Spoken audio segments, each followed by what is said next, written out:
I'm a 35-year-old guy, and my wife is 33.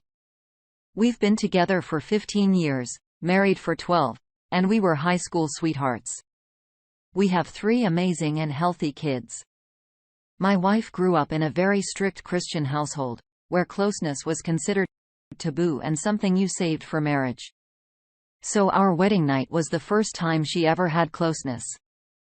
For the most part, our marriage has been healthy, or at least that's what I believed. We always made sure to communicate and listen to each other. Due to my job, I have to work away from home every other week. Both of us have good jobs and are financially stable. Once we decided we didn't want any more kids, we discussed the idea of getting implants for my wife since her body went through significant changes after giving birth. Eventually, we went ahead with the surgery, and it really helped boost my wife's confidence. I've always been into fitness and going to the gym, so we bought some workout equipment for our home, and she started using it. My wife made incredible progress with her fitness journey, and she wanted to share it with others by creating an Instagram fitness page.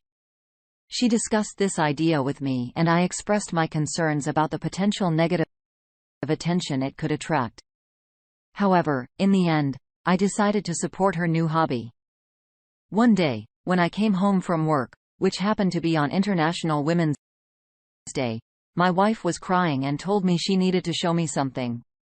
She received a candid picture of herself in a bikini, which someone had sent her, claiming they found it on an Yext website. It turned out that they had used a special app to create the image. Seeing how much it hurt, my wife shattered me inside. We discussed the possibility of deleting her Instagram account, but she wasn't willing to do that just yet.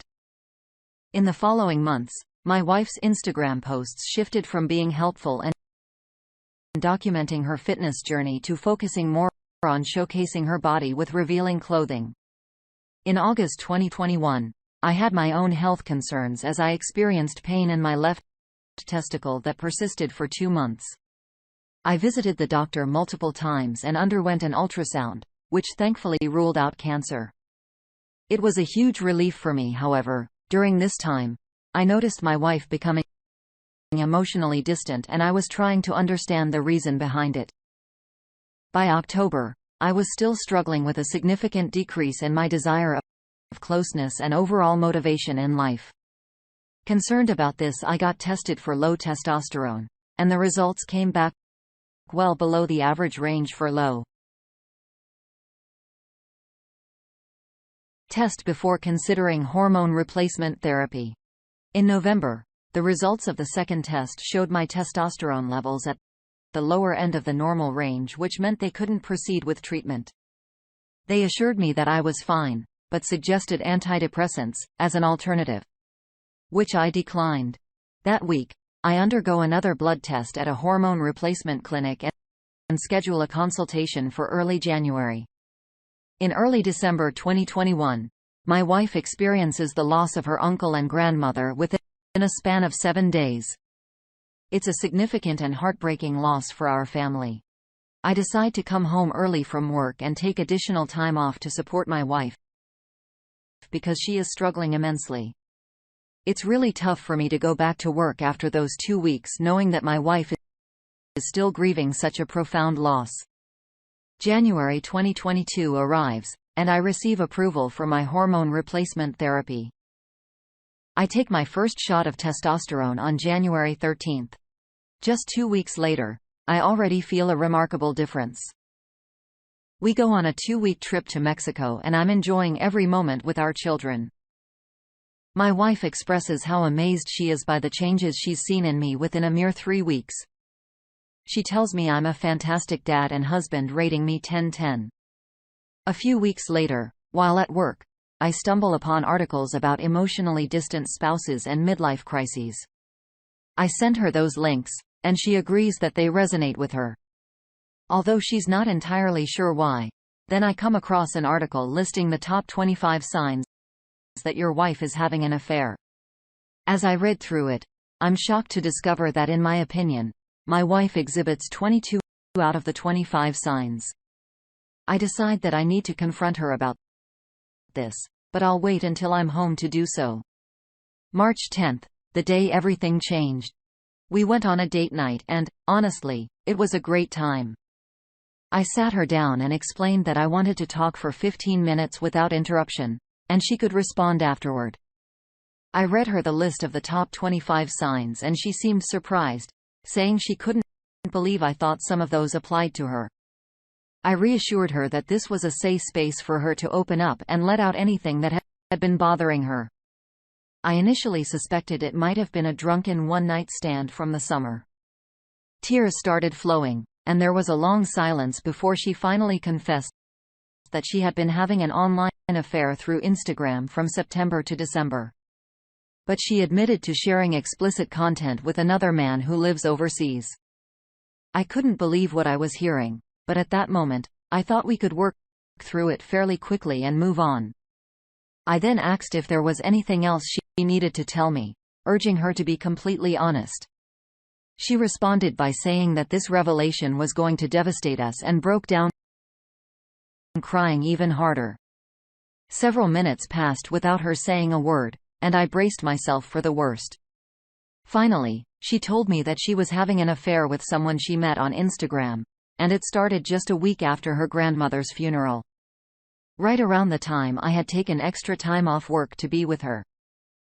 She initially claimed it was only a few times and that the affair ended in January. However, I soon realized that it's common for only partial truths to be revealed in order to minimize the damage and consequences of the affair. After days of intense and non-stop conversations, without getting any sleep, all the details started to emerge. It became clear that the affair was still very much alive and active until the night I confronted her about it. They exchanged thousands of text messages and had an average of 4 hours of phone calls every day. They would meet in various locations such as random parking lots, the back of a truck, hotels, affair partner's home and even our own home. The affair partner spent the night while I was away at work. There were 11 confirmed in instances within a span of 2.5 months, but it could be as high as 15, 20 times since she couldn't remember all the dates. She would tell me she was going to the gym, but in reality, she was meeting him in a parking lot. It's important to note that she has an IUD, so they didn't use any form of protection. I asked her to gather her belongings and move out. It was an incredibly difficult week for our children. Perhaps one of the worst they've ever experienced. Today, both of us are attending individual counseling, and we have our first session with a marriage counselor scheduled for next week. Initially, she had already given up on our marriage and believed that divorce was the only path forward. Cheating is never justified until my hormone replacement therapy miraculously turned things around. This intensified her feelings of guilt and shame for what she had done. She started her personal counseling while the affair was still ongoing. She hasn't had any contact with the affair partner since March 18. She deeply regrets her actions, feels remorseful, and is willing to do whatever it takes to make our relationship work. She has returned to the house. She has undergone tests for STDs, HIV, and pregnancy. However, she is hesitant to engage in closeness or even kiss me, and through our open discussions, she has admitted that she's finding it extremely difficult to overcome her feelings and withdraw from the affair. The affair partner, who is 33 years old, has no assets, struggles to hold a job, and lives in an apartment with his mom. Now let's address my needs. I don't want to be a pushover in this situation. I also don't want to pursue reconciliation just for the sake of our children. Update.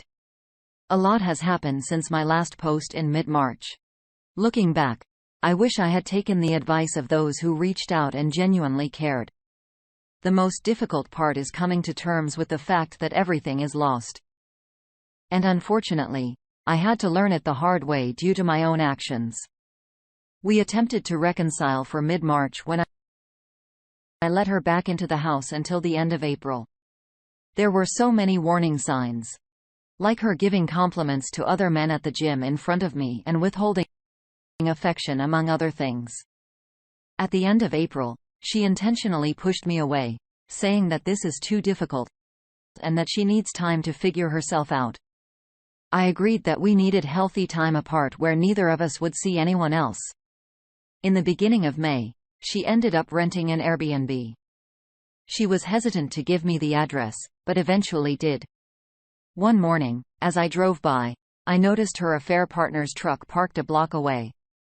It didn't come as a surprise. As I drove by, I saw her and the affair partner walking out of an alley toward his. I turned around and pulled up next to them. The affair partner was inside the truck, and she didn't have time to get in, so she hid by ducking down behind the tailgate. I rolled down my window and sarcastically said, "Real impressive. You lasted one day on your own." I drove to the back of the truck, and she ran to the front hiding by the hood, so I decided to leave and cancelled her cell phone, which was under my plan. 2 days later, she arrives at the house with her bags packed, expressing that she's tired of living this shady lifestyle. I tell her that it's a good decision, but she's not welcome to stay here and suggest she stays at her stepdad's place. She agrees. On Mother's Day, she wants to do something as a family. But I disagree. A few hours later, she calls and invites me to a movie, and this time I agree. We all go back home, and after putting the kids to bed, I ask her to leave. However, she says she's tired and ends up falling asleep on the couch. Upstairs, I spot her old cell phone on the table and decide to go through it. Finally, I find evidence in pictures and messages confirming the affair. I wake her up and confront her about it. She becomes furious, and long story short, the police are called and she gets arrested and charged with an offense at 1 a.m. We have no contact for 3 weeks and she's not allowed to visit the home. Eventually, the charges are dropped due to lies on her police report. She wants to meet, and despite my hesitation, I agree. She expresses a desire to work on things. And seeing her in such a mess, I interpret it as a sign of genuine remorse. I rent my own place for 5 days, but end up moving back home on the 5th day around May 29. In mid-June, things are okay, but not great. Communication has improved significantly, but there's absolutely no closeness, not even a kiss. She still has a password on her phone that I don't know. One morning while we're in bed, her phone rings at 6 a.m., and she tells me it's her affair partner. She claimed to have blocked him, then unblocked him, fed up with the situation. I threaten to leave, and she agrees to block him again. I already have all the legal separation paperwork prepared at this point. One night, we have a fire in the backyard. She goes to a neighbor's house for a glass of wine and returns a few hours later. For the first time in years, I try to dance with her outside and kiss her. But she pulls away.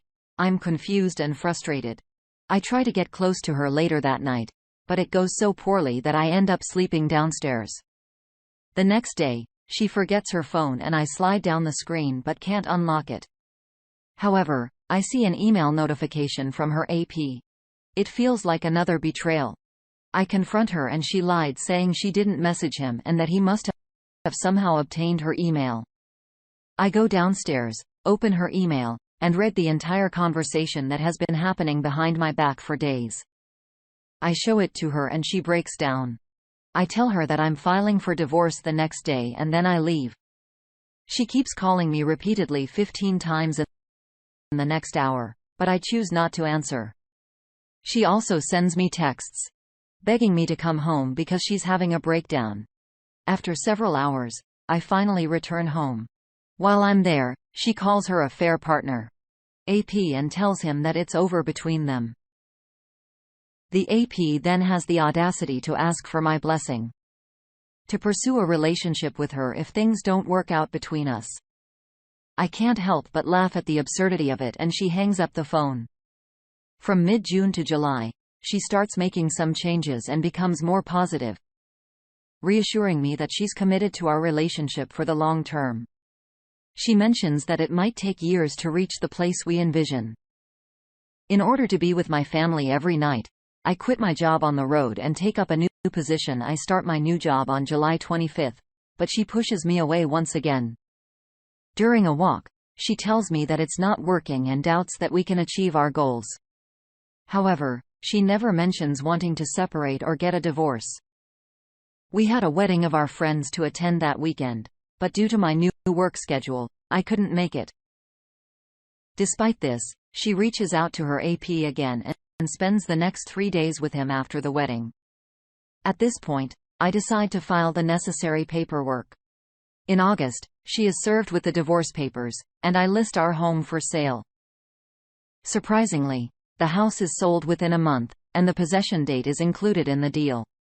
We also signed a separation agreement this week. In the past few months, I found myself in a much better place after freeing myself from this madness that I brought upon myself by trying everything to help this woman. However, she's not the same person I married 12 years ago, and, unfortunately, it has all come at my expense. Despite people warning me that she would do it again, I didn't want to believe it. But deep down, I knew it would happen. The kids are adjusting well to their new home with me in shared custody. And I make sure to give them my time and attention whenever they need it. She's no longer with her affair partner, and apparently, he's heartbroken about it. Recently, she tells me that I'm a great man, a great provider, husband, and father, qualities she's looking for. She acknowledges that she won't find another man who can offer even 50% of what I have, but she admits that she's not attracted to me. However, she hasn't completely ruled out the possibility of getting back together someday. Moving forward, I can live with the knowledge that I did everything possible to work on our family, but she did not. That's something she will carry with her. Until the end. Second story. Me, 31 meters, and my wife, 29F, welcomed our baby last December, but the birth was tough and my wife ended up experiencing postpartum depression. Originally, she planned to return to work after giving birth, but her struggles have made us rethink that decision. We decided to wait until our daughter turns 1 and then reassess the situation. My wife has been attending therapy sessions on a weekly basis to help with her recovery since she's at home full-time now. I've had to increase my work hours. We had discussed this before making the decision, and she understood the situation from the beginning. A few weeks ago, my boss approached me about a project that required a significant amount of overtime in a short period. It had great financial and career prospects. I talked to my wife about it and she agreed that I should accept the opportunity. During the 4 weeks, I'd be occupied with the project. My mother-in-law, and her best friend, Jessie, 29F, would come over to help with some of the tasks that I usually handle. Jessie is a stay-at-home mom with a 4-year-old and a 2-year-old. She started coming over during the day to assist my wife in taking care of the kids. As the project progressed, it became evident that we needed a few more weeks to complete it. I discussed this with my wife when I got home that night, and she said she was fine with it. However, in the following days, she became distant and cold. Given her behavior over the past few months, I didn't think too much about it and tried not to take it personally. During the final week of the project, I arrived home one night and noticed that Jessie was still there. I didn't pay much attention to it, greeted her and my wife. I went to check on our daughter. But before I could reach her room, I overheard Jessie saying something like, "He doesn't even bother to say hello to you. That's definitely a sign." I turned around and asked what it was supposed to be a sign of. My wife immediately started crying. And Jessie accused me of having an affair. She claimed that I must hate my wife because of her postpartum depression and that I'm not attracted to her anymore because she gained weight during pregnancy. None of these accusations are true. I am doing my best to support my wife through her postpartum depression and take care of our family. I think she looks great just the way she is, and I haven't pressured her for closeness. Then, Jessie insisted on seeing my phone. I refused. She said that refusing was a sign of guilt. I told my wife that if she wanted to see my phone, she could. She nodded and something inside me shattered. I guess the realization that she actually believed I was having an affair deeply affected me. It hurt to think that she didn't trust me after everything we've been through. Well, she went through my phone and found nothing incriminating. Jessie started accusing me of deleting the evidence. She began screaming and woke up our daughter, so I told her to leave the house. Eventually, she left, and I went to comfort our daughter while my wife was still on the couch crying. Once our daughter fell back asleep, I sat down next to my wife and tried to talk to her about what had been happening. She told me that she had been worried ever since I started working overtime. I reminded her that we had discussed what a great opportunity it was, and she agreed that I should take on the project. She found it suspicious that the project's duration was extended.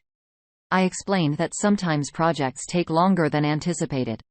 She wanted more evidence, so I showed her messages and emails from work with timestamps and pay stubs showing the overtime pay. She said she believed me and apologized for doubting me. She admitted that Jessie had been convincing her that these were all signs of me cheating. I asked her why she trusted Jessie more than me, and why she didn't come to me with her concerns. She couldn't give a proper answer. It's been a couple of weeks since the project ended. I actually reduced my workload, and I'm trying to work a bit less than before so I can have more time with my wife and daughter. However, I feel completely exhausted from trying to do.